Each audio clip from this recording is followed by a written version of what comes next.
Bienvenidos a una nueva emisión de su programa Una Historia, un Café. Estamos desde la casa donde nació el general Francisco Morazán y hoy vamos a hablar de un tema bastante interesante y es relacionado al origen de los mayas. Nos acompaña David Franco, es epigrafista y pues a quien tenemos el honor de entrevistar en esta ocasión. Bienvenido. Mucho gusto, Franz. Placer de estar aquí en su programa esta tarde, aquí en la Casa del Héroe de Morazán, y un placer. Es bastante interesante la historia de Copán. Copán creo que es la ventana de Honduras al mundo, a este mundo tan poco conocido en muchas ocasiones y que al mismo tiempo es el que coloca a Honduras en un estrato interesante a nivel mundial. Bueno, Copán es la perla de la corona en la periferia sudeste maya, ¿va? Estamos hablando, como dice ya, si nos ubicamos en el mapa, en el plano de Mesoamérica, pues Copán queda allá al extremo sureste, ¿va? Es un lugar maravilloso, con una arquitectura y un arte sin iguales en todo el mundo maya.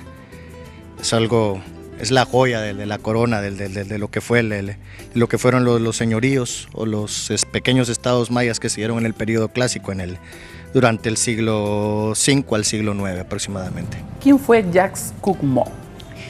Kinish Yaxcucmó, traducido pues significa primer verde sol Quetzalhuacamayo. Es el primer gobernante de la dinastía, podría decirse documentada, de Copán. ¿Por qué? Porque al hablar de los orígenes de Copán estamos hablando de algo bastante complejo. El valle de Copán ya estaba habitado en el año 426 cuando llega este personaje. Se sabe de que habían bastantes influencias de la costa pacífica de Guatemala, del centro, de un lugar que se llama Caminalcuyú, que es donde actualmente queda la capital guatemalteca, y que habían personas que habitaban ese valle, comerciaban tanto con estas personas de la costa pacífica, del centro de Guatemala, del altiplano, y también con una parte de El Salvador. Eso se sabe por hallazgos de cerámica, principalmente una cerámica de tipo Usulután, que se le conoce del El Salvador.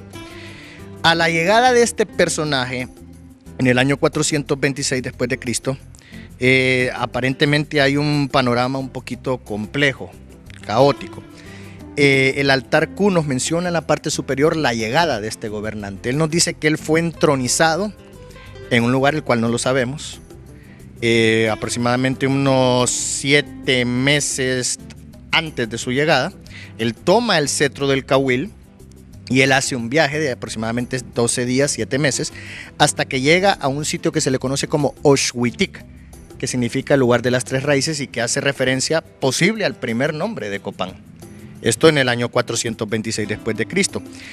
Se sabe que el personaje concretamente no era originario de Copán. La bioarqueóloga Jen Wikstra, con otro equipo de expertos, hicieron análisis de los restos de este gobernante que posiblemente se encuentren en una tumba que se le conoce como la tumba Junal, que está en el interior del templo 16, para que nuestros compañeros se ubiquen. Este es el templo, está donde se encuentra el Rosalila, pero póngale como unos 30 o 40 metros más abajo se encuentra la tumba Junal. Ahí se encontraron los restos de quien posiblemente sea el primer gobernante, y es esta señora, la bioarqueóloga Jen Wikstra, que analiza sus dientes, analiza sus huesos, y de acuerdo a ciertos patronos de isótopos de estroncio, de oxígeno, se concluye su posible origen en Caracol, en Belice. Estamos hablando como unos 600 kilómetros aproximadamente al norte de Copán. Los primeros gobernantes de Copán, y de hecho pues aparentemente por lo menos el gobernante 2 y entre gobernante 6 y 7 también tengan orígenes extranjeros en Belice. Eso porque hay una tumba que es la tumba 10J45, el complejo 10J45, la tumba 36.000, que está antes de llegar al pueblo de Copán Ruinas. El doctor Seishi Nakamura, en el año 1999, él hace un hallazgo. Él encuentra una tumba real, posiblemente un gobernante de Copán, y se encuentra rodeado de 32 esqueletos, de los cuales 14 son extranjeros, incluyendo el gobernante. Y la mayoría de sus análisis o de mejor dicho, de sus análisis de estroncio y oxígeno, se corresponden con Caracol, con Belice. Ahora bien, ¿de ahí proceden los mayas? ¿De ahí vienen los mayas? No. Hablar de los mayas como en sí, como una cultura pura, sería un poquito engañarnos. Los mayas realmente no fueron una cultura tan pura como nosotros quisiéramos pensar, ¿verdad? De hecho, el mismo Copán es un sincretismo de una cultura del centro de México, Teotihuacán. Tiene bastante iconografía teotihuacana. El primer gobernante de Copán reivindica bastante esa iconografía teotihuacana, esa heráldica teotihuacana. Los hechos nos los narran las inscripciones. Está la estela 31 de Tikal, una estela correspondiente al año 435, que se corresponde al gobernante Siak Chancawil II de Tikal, que él nos menciona que el 27 de enero del año 378 llegaron unos personajes. Esto según una teoría expuesta por el doctor David Stuart. Estos personajes llegaron a Huachactún, que es un sitio que queda como unos al Perú acá, queda como unos 40 kilómetros al norte de Tikal, para luego llegar a Huachactún, que queda un poquito, como unos 25 kilómetros, y finalmente llegar a Tikal. Ellos decapitan al gobernante de Tikal, al señor Chactoc Ishak, que significa garra de jaguar o garra encendida de jaguar, y colocan otro gobernante. Las inscripciones nos mencionan que este gobernante se llamaba Yashnun Ayin, o señor nariz ganchuda, y este personaje posiblemente sea hijo de un señor que técnicamente solo le conocemos como búho lanzadardos, pero que según las investigaciones del doctor David Stuart, este personaje posiblemente haga alusión a un señor de Teotihuacán. De hecho, hay una vasija de cerámica que se encuentra en el depósito problemático 50 de Mundo Perdido ahí en Tikal, donde se observa esa trayectoria, o sea, guerreros teotihuacanos saliendo de su urbe, en el centro de México, llegando a lugares como con características mixtas, para finalmente llegar a un lugar con características ya mayas, concretamente su arquitectura, y nos corrobora en sí esa posible invasión teotihuacana, la cual pues hace que el Petén central en esos años, hablando políticamente, cambie bastante. Es ahí donde se encuentran los primeros orígenes de Quinichashcumbo, porque hay una vasija, se le conoce como el hombre de Tikal, es una escultura de un hombre más o menos así como forma de jaguar, que en su espalda menciona al gobernante Siyak Chancawil y menciona el nombre de Cucumó, o sea, el nombre del señor Quinichashcumbo, primer gobernante de Copán. ¿Todos los gobernantes de Copán fueron hombres? Sí, todos. ¿No hubo ninguna mujer? No, en lo absoluto. ¿Tenía la mujer algún poder o tenía alguna representación ante estos grupos? Por lo menos en Copán no tenemos evidencia de que hayan habido señoras gobernantes, pero en el mundo maya sí las hubieron.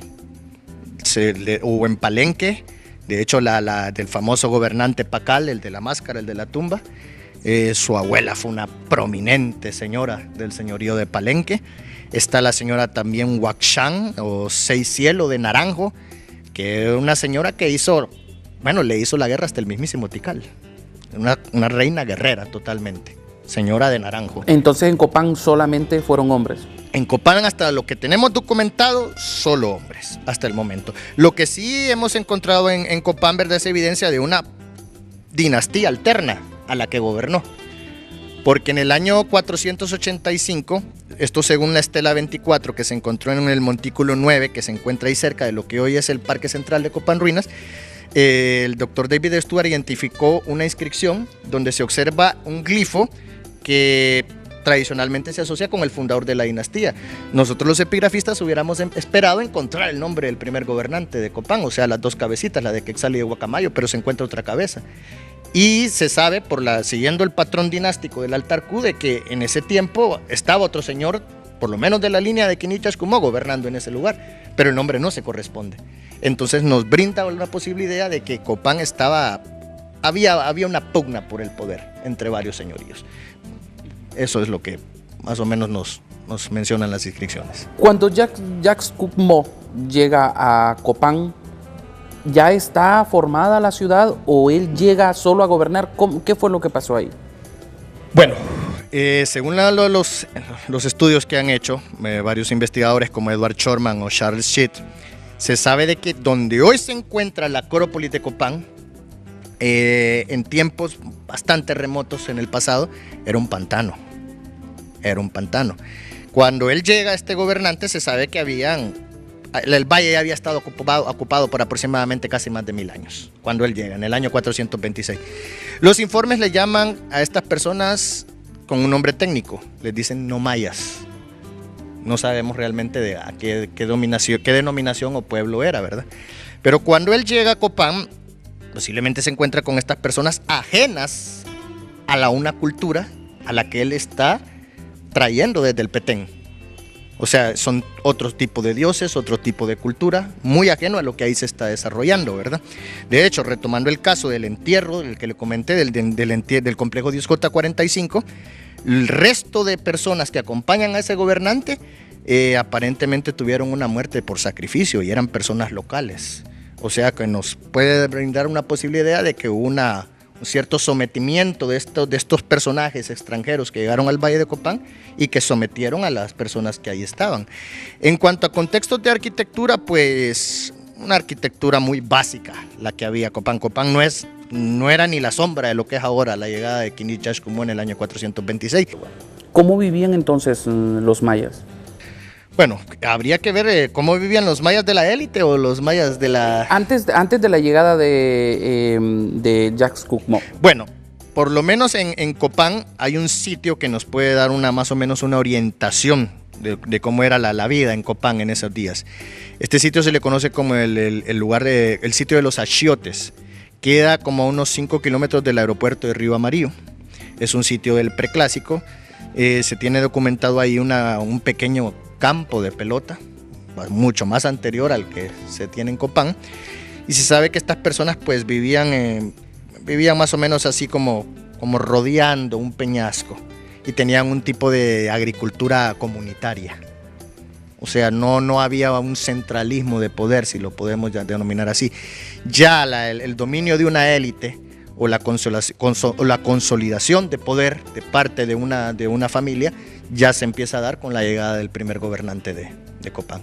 Entonces podría decirse que era una agricultura comunitaria, por lo menos en términos económicos hablando. Excelente. Sí. David, déjeme hacer una pausa, vamos a retornar con este tema que, bueno, lo veo muy interesante, bastante interesante, y que definitivamente pues a la gente le llama mucho la atención por lo que decía, pues Copán es lo más representativo que tenemos, e incluso muchos se atreven a compararlo pues con las grandes civilizaciones que han gobernado este mundo. Ya regresamos.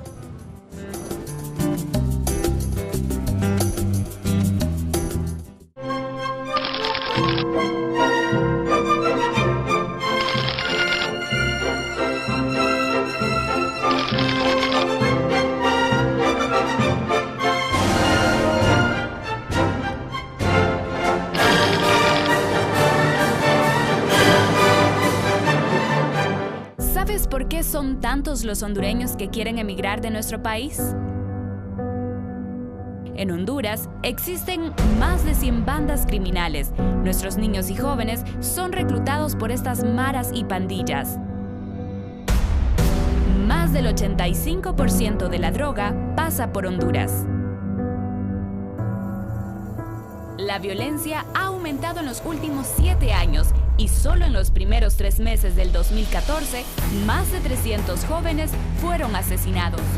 Ante esta realidad y para evitar que más hondureños se vayan, exigimos más seguridad. #exigimos más seguridad. Este es un mensaje de la Alianza por la Paz y la Justicia.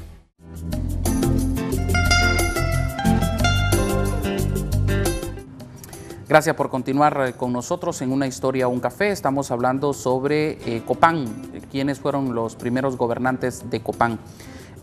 Me llama mucho la atención, antes de la llegada de Jacques Cookmo, ¿cómo se gobernaba Copán? ¿Cómo se manejaba? Evidencias no las tenemos. Como le digo, yo me remití a ese sitio de los Achiotes, que es un estudio que hizo Marcello Canuto en el año 2000, un sitio preclásico, y lo que se sabe que eran personas que vivían en comunidad, pues tenían una agricultura comunitaria, todos colaboraban con todos, y tal vez sí, posiblemente hubo algún tipo de cacicazgo, pero no con un entramado de poder tan grande como el que llegaron a tener los Cujulajao, los gobernantes de la dinastía de Copán.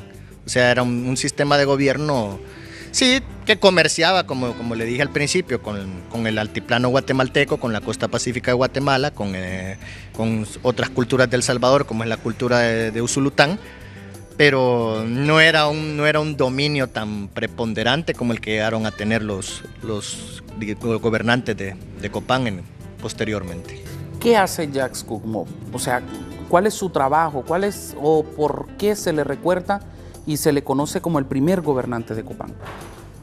Bueno, la figura de Kini Jacques Cook-Mov es una figura recordada por casi todos los gobernantes de la dinastía, con excepción de algunos. El primer personaje que se encarga de valorizar su figura es su hijo, el gobernante número 2. Él conmemora una ceremonia de fin de periodo en el año 435 y lo conmemora con un marcador que se le conoce como el marcador de Monmouth. Ahí se retrata a él junto a su padre posiblemente ya muerto, eso no lo sabemos, pero posiblemente ya habrá estado muerto, y lo hace incluso encima de los restos de una tumba que le conocen como la tumba de la chamana en el interior del templo 26. Los análisis también que le hacen a esta persona, a la chamana, concuerdan también con Belice, con las tierras del sur de Belice. Y es un gobernante recordado también por el gobernante 7. El gobernante 7 de Copán, que es el único mencionado fuera de la periferia sudeste maya, concretamente allá en Belice también. Él dice de que él es el 7º gobernante en sucesión de Kini Jacques Cook-Mov. Es un gobernante que también reivindica el gobernante 10, que es quien edifica el templo Rosalila, totalmente a la memoria de este gobernante 1. Y el gobernante 12 también lo menciona bastante en sus inscripciones, de hecho reivindica para sí mismo sus títulos. Y es el gobernante 16, el último gobernante de Copán, quien en el altar Q, él se retrata junto a él en una ceremonia de traspaso de poder, obviamente simbólica. Habían casi 400 años de diferencia entre estos dos gobernantes, y es un gobernante que prácticamente siembra la simiente de este sincretismo de cultura, tanto teotihuacana como maya, aquí en la periferia sudeste maya. En cuanto a términos económicos, pudo haber una razón, que a la larga pues se podría enumerar como una de las posibles causas de un conflicto que hubo años más tarde entre los señoríos de Copán y Quiriguá, que derivó en la decapitación del gobernante 13. Y es que en la vega del río Motagua, que es muy cercana al sitio de Copán, se encuentra un cerro que se le conoce como el Cerro de las Minas, y es el único lugar que hasta por ese entonces había jade. O sea, quien controlaba el jade controlaba las riquezas, las joyerías de todo ese mundo que engrosaba Mesoamérica en ese entonces, ¿verdad? Aparte, el río Motagua es un río navegable, es un río que nace muy cerca de la capital guatemalteca y desemboca en el Atlántico, haciendo una línea paralela con el lago de Izabal. O sea, es un río comercialmente muy, muy apetecible.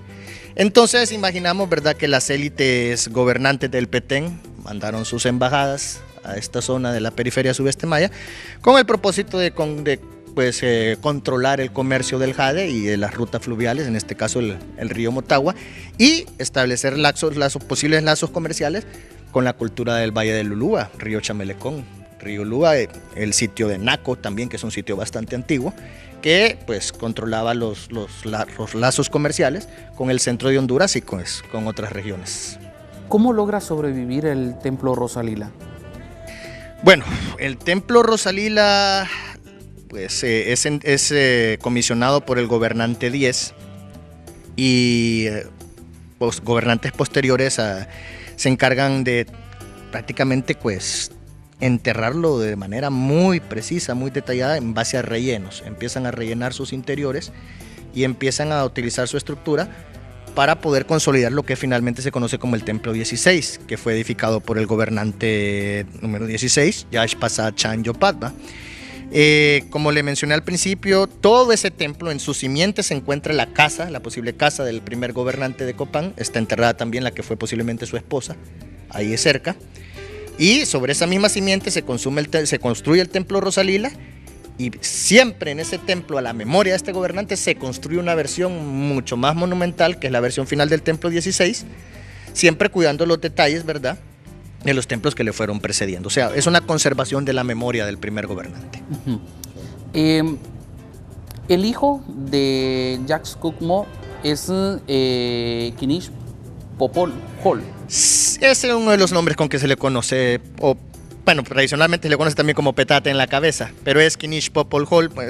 Su nombre todavía, no sé, es un poquito difícil de interpretar, pero sí es el gobernante 2 de la dinastía. Ahora bien, durante esta dinastía se empieza a hacer uso del cero. No, el cero viene de mucho más antes. Antes. Sí. Ajá. Es que, mire, la invención de la aritmética y de la escritura no la hacen los antiguos mayas. Ajá. Eso es un conocimiento que viene de tiempos ancestrales, probablemente de los olmecas. Los antiguos mayas lo que hacen es que adaptan la escritura jeroglífica a sus idiomas y a sus usos particulares, y fueron los que prácticamente la desarrollaron. Pero el conocimiento de la aritmética, el uso de calendarios, el uso de la escritura jeroglífica viene posiblemente unos 1500 años antes de la llegada del primer gobernante de Copán. O sea, ellos ya traían todo ese conocimiento ya desarrollado. Por ejemplo, en Egipto las pirámides se construían como tumbas para los faraones. ¿Pasó lo mismo en Copán o era otro tipo de edificaciones? ¿O para otro tipo de...?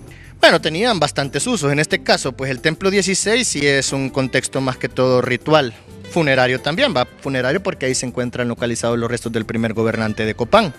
Y pues a la postre los gobernantes que le sucedieron pues quisieron ir consolidando la memoria de él, ¿va? Por medio de la edificación de estas pirámides.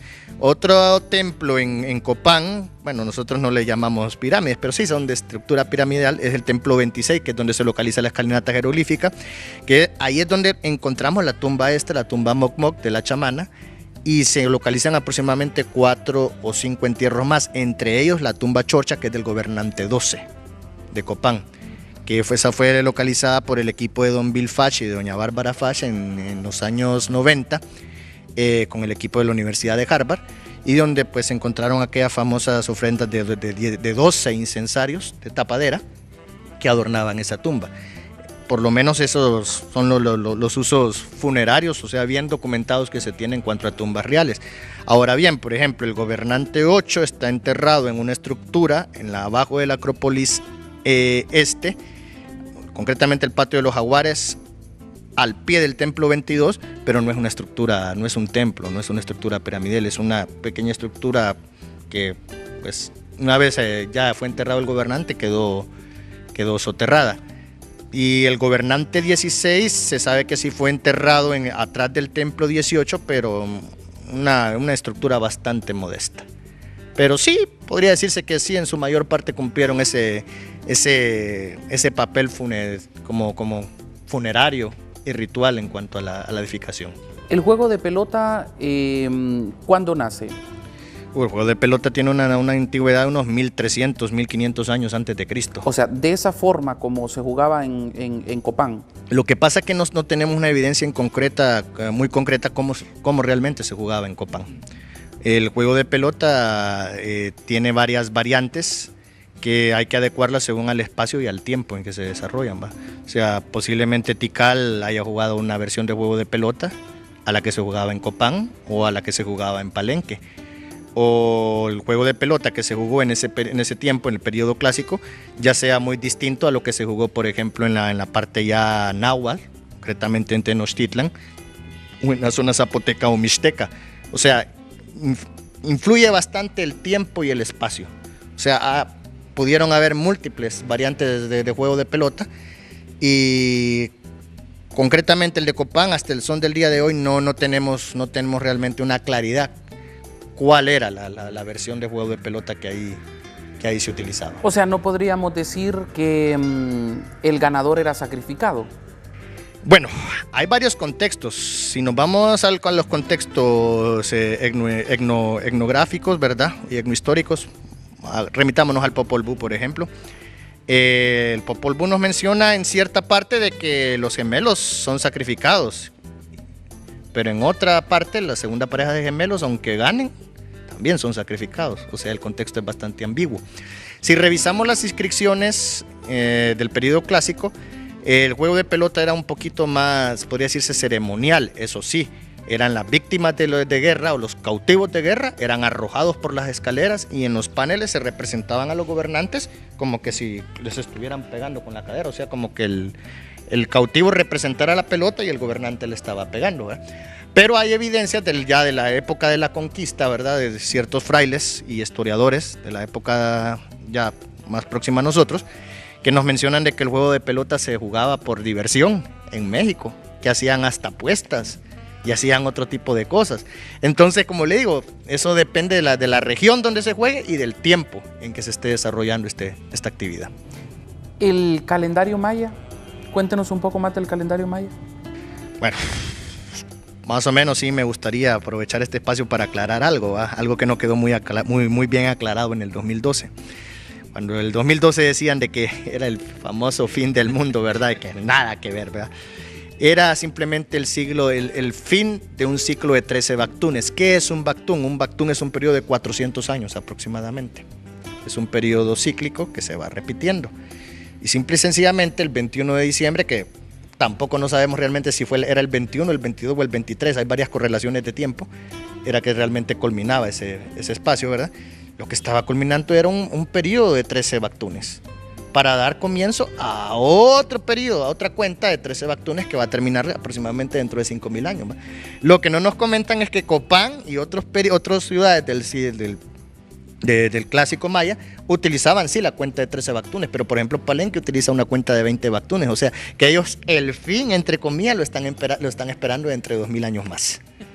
Entonces, sí, es un periodo cíclico. Inicialmente se empezó con una cuenta de 13 días, luego con 18 meses de 20 días, luego con el ciclo ya calendárico de 13 bactunes. En fin, es bastante. Hay varios calendarios, hay varias cuentas que utilizaban los antiguos mayas. Usted nos explicaba que en la torre principal, en la torre piramidal o en la parte donde fue construida, o esta edificación que fue construida sobre un pantano, habían otras dos y que esas se perdieron con el paso del río. Sí. ¿Se han perdido más edificaciones a raíz de esto? Bueno, en esa parte de la Acrópolis, de manera documentada, solo se ha perdido el templo 19, el templo 20 y parte del templo 21. Hay fotos incluso de esos templos de los años 30. Las tomaron varios exploradores del Instituto del Carnegie que estaban trabajando en esa época. De momento solo eso es lo que se ha perdido, en esa parte de la Acrópolis. En otra, pues a lo mejor no se han terminado de explorar o de excavar otros ciertos lugares, pero ya templos de una importancia bastante relevante, yo diría que solo esos. Por ejemplo, en México se habla mucho de una pirámide que con el sol tiene forma de una serpiente, ¿no? No sé en este momento cuál es, se me escapa.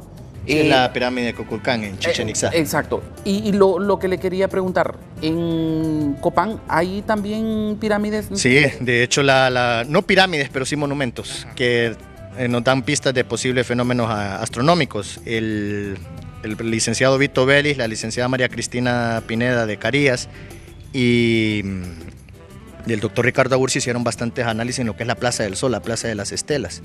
El hallazgo más importante hasta la fecha es la Estela D, que está al norte. Es un reloj solar de sombra. Marca los solsticios y los equinoccios en las distintas épocas del tiempo. ¿Y es preciso? Bueno, la precisión de momento no le podría asegurar porque yo no la he visto, ¿verdad? Pero según los informes que ellos han dado es bastante aceptable.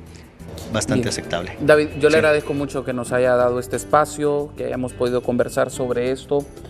Bueno, de Copán yo creo que ni sentándonos una semana entera podríamos terminar. Copán son más de 100 años de investigación. Sí. O sea, es algo increíble, ¿no? Sí. Copán es una maravilla. Y todo lo que se ha perdido de Copán, pues hay muchas cosas que en un principio se llevaron. O sea, hay cientos de cosas de las cuales podríamos hablar de Copán. Sí, bueno, en cuanto a las cosas que se llevaron, pues sí, se las llevaron, pero tenemos mucho que investigar. Sí, hay mucho que investigar. Sí. Muchas gracias. Un placer, Franz. Gracias, muy amable.